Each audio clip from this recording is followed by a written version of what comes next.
Hi, my name is Paul Schneider, and I could be the next full metal jousting champion. I hail from Deal, Maryland.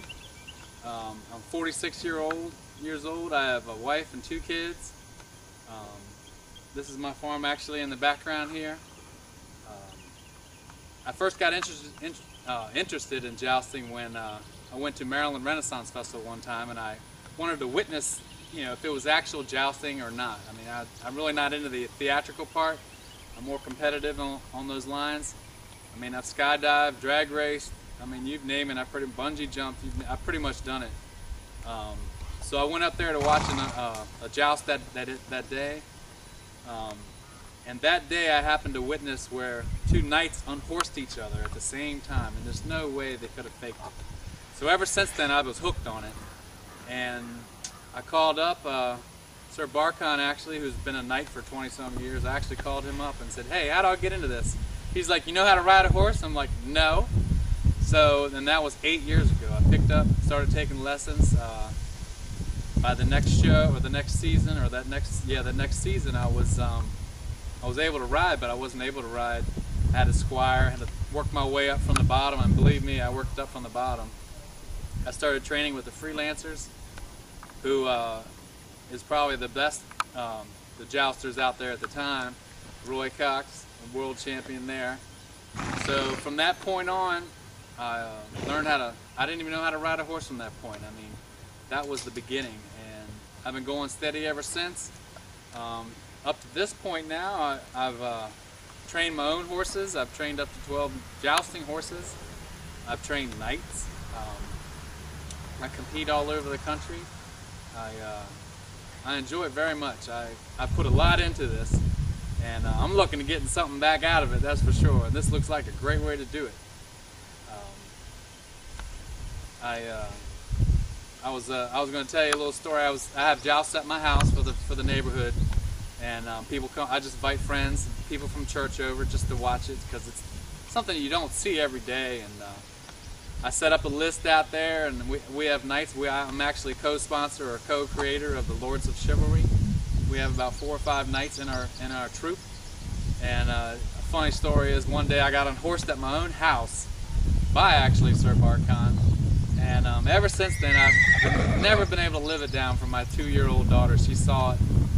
Every time we bring up jousting or something, she'd always say, Daddy, do you remember when you fell off your horse at the house? And it just bugged me to death, because I keep telling her I didn't fall off. I was knocked off. The man knocked me off my horse. I love the sport. I love the horses. I love the competitiveness. I've enjoyed every little aspect of it. I'm also greatly involved in church. I actually sing in the choir.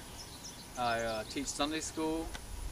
We do little events for kids here and there. Me and my other knight, we did a demonstration over at the PG County Equestrian Center to show a bunch of kids what you can do with horses, and to keep that part of it alive. But as you can see here, I've acquired and I've had made for myself full contact, full heavy armor jousting. This armor has been tried and proven. It's been everywhere: Texas, Colorado, Florida, Tennessee. I have also my horse that I keep here. I have a couple horses in training, or a horse in training now. So it seems like every part of my life is kind of centered around jousting in one way, respect or another. I do have a regular job though. I work for a tree company. We cut down trees and stuff. I'm a heavy equipment operator. So I do whatever it takes to make money. But on the weekend, I'm a weekend warrior, and I play to win. Because any group that I joust for or joust against, they play for keeps. I mean, we're trying to unhorse the other night, and we play serious. But we play safe too. So that's an important thing about it too. So.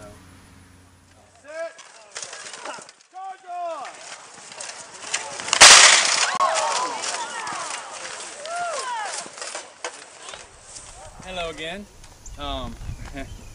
This is my horse Duchess. She's a full-blood Clydesdale. She's 18 hands, about 2,000 pounds.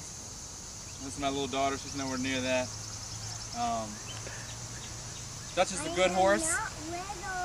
I know you're not. Sorry. A knight is only as good as his horse.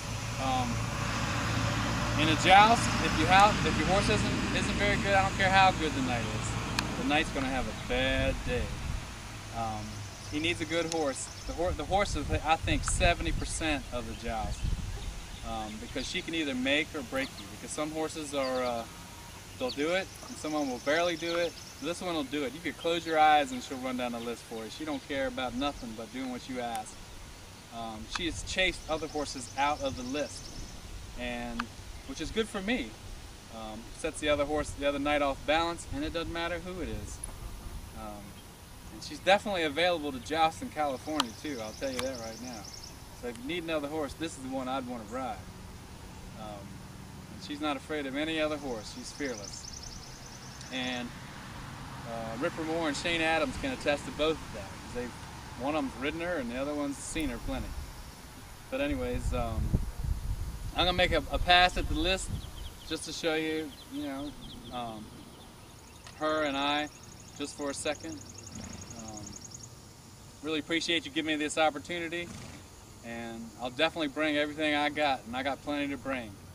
So we're gonna get my daughter off here 1 sec, and then I'll make a run at a quintain. It's the same thing the knights used to practice on way back when.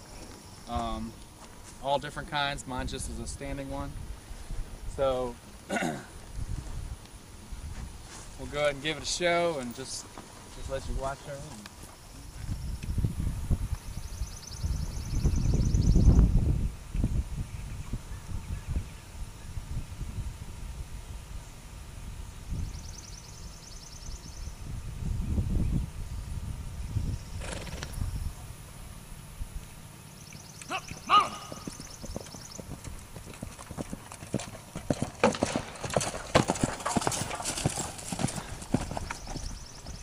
I'm Paul Schneider, and I'm going to be the next full medal jousting champion.